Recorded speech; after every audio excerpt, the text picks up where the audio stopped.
Thoracic outlet syndrome. Anatomy. Thoracic outlet. A ring formed by the ribs below the clavicle, middle and anterior scalene muscles, clavicle, first rib, subclavian artery and vein, and brachial plexus. Pathology. Thoracic outlet syndrome is the compression of nerves or blood vessels by either the ribs, the clavicle, or neck muscles. There are three types of thoracic outlet syndrome, the first being neurogenic, which is the compression of nerves leading from the neck to arm and the brachial plexus. Secondly, there is venous. The vein is compressed and there's thrombosis of the upper body. And thirdly, there's arterial, which is the artery is compressed. Venous and arterial together are called the vascular thoracic outlet syndrome. 3 stages of nerve injury. First, neuropraxia, which is a block of the nerve within the axon. Axontomosis, interruption of axon and partial interruption of connective tissue. Thirdly, neurotomesia, full disruption of axon and surrounding connective tissue, which means the nerve is ruptured. The diagram shows the 3 different types of nerve injury and how on neuroplexia there's a blockage in the nerve within the axon, and the third one shows the complete tear of the nerve. Mechanisms of injury and predisposing factors. Car accidents and whiplash are the mechanism of injury, which is because the neck is put into a forceful extension or flexion. And some predisposing factors are cervical rib, repetitive overhead motions, bodybuilding, weight gain, pregnancy, and poor posture. Signs and symptoms. Signs and symptoms of neurogenic TOS is pain in the shoulder and neck. The pain worsens if the arm is held up for long periods of time, a weakened grip, and atrophy.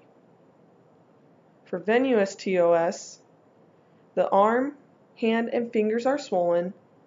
There's going to be discolorization on the lines of a blueness color, tingling in the arm, blood clots, and arm fatigue. Signs and symptoms of arterial TOS is the hand is cold and pale and pain during overhead motions. Special test.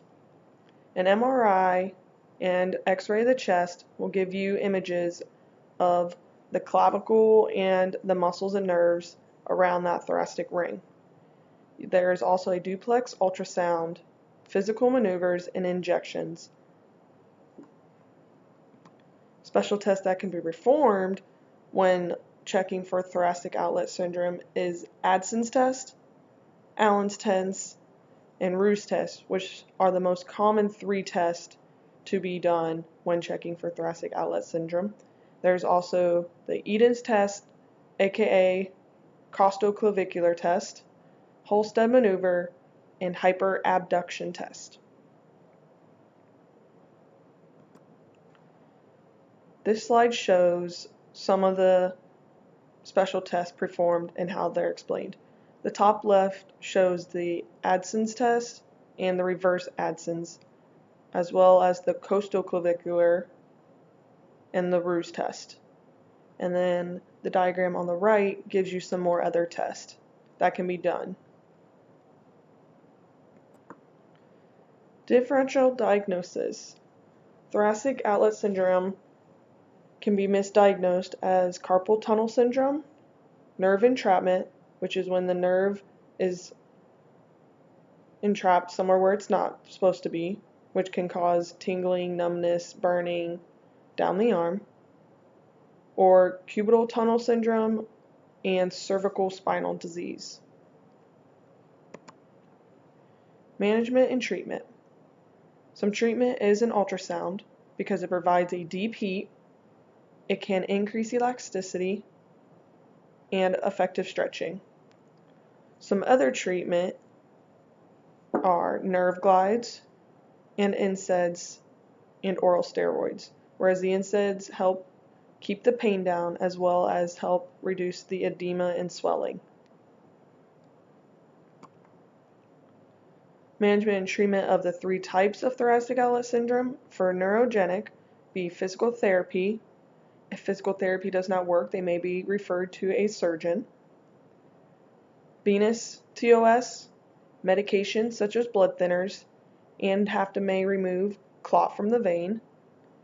And arterial TOS, blood thinner medication, and like the venous TOS, may have to replace the artery. Referral immobilization. The patient should be referred to a physical therapist. If physical therapy is not working, they should then be referred to a surgeon. If they have surgery, there may be a 6 to 8 recovery period, and depending on the severity of it, the patient may be required to be in a sling to help reduce the stress placed on the surgical area. Prevention. Daily stretching is a big way to help prevent thoracic outlet syndrome. You want to keep the body in its natural alignment as well as reduce the amount of stress placed on the body. Some other prevention measures are losing weight, reduce repetitive overhead motions, and avoid lifting heavy objects. Mulligan. A Mulligan technique is manual therapy, which reduce exaggerated muscle tone, improves the length of the muscle to keep it nice and loose. You don't want them to become short, and that's when they become tight. And then joint mobility. Then here's my peacock.